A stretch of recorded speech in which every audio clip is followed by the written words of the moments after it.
সোমবার দিনভর গুলশান বিএনপি চেয়ারপারসনের কার্যালয়ে ছিল নির্বাচনী আমেজ। তবে কারা হাতে পাচ্ছে বিএনপি থেকে আগামী সংসদ নির্বাচনের টিকিট, এ নিয়ে সারা দেশের নেতাকর্মীদের মাঝেও ছিল উৎকণ্ঠাও। সব জল্পনা কল্পনার অবসান ঘটিয়ে 237 আসনে সম্ভাব্য প্রার্থী তালিকা ঘোষণা করল বিএনপি।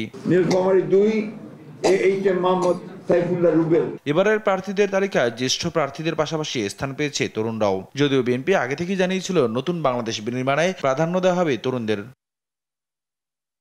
প্রতিটি আসনে একাধিক প্রার্থী থাকলেও দীর্ঘদিনের লড়াই সংগ্রামে অংশ নেয়া আর জনসম্পৃক্ততা আছে এমন প্রার্থীদেরই মনোনয়ন দেওয়া হয়েছে বলে জানান বিএনপির সিনিয়র নেতারা। নবীন প্রবীণ মিলিয়েই তো আমাদের যাত্রা। রাজনীতিতে সবার প্রয়োজন আছে, তরুণদের উদ্যম যেমন প্রয়োজন তেমনি অভিজ্ঞতাও অনেক প্রয়োজন।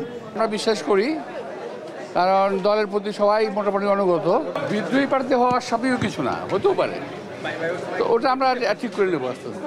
ঐক্যবদ্ধভাবে ধানের শীষকে বিজয়ী করতে দল যার উপর আস্থা রেখেছে তাদের পক্ষেই কাজ করার কথা জানান তারা। পাশাপাশি বঞ্চিতদের জন্য দল চিন্তা করছে।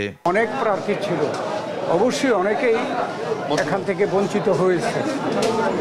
দলের স্বার্থে আমরা আশা করি সকলে মিলে ঐক্যবদ্ধভাবে দলকে যাতে করে ভবিষ্যতে সফল করা যায় সেই ব্যাপারে সকলে মিলেমিশে কাজ করবে। ধানের শীষের বিজয় ছিনিয়ে আনতে দ্বিধাদ্বন্দ্ব ভুলে এক হয়ে কাজ করার কথা জানান মনোনীতরা।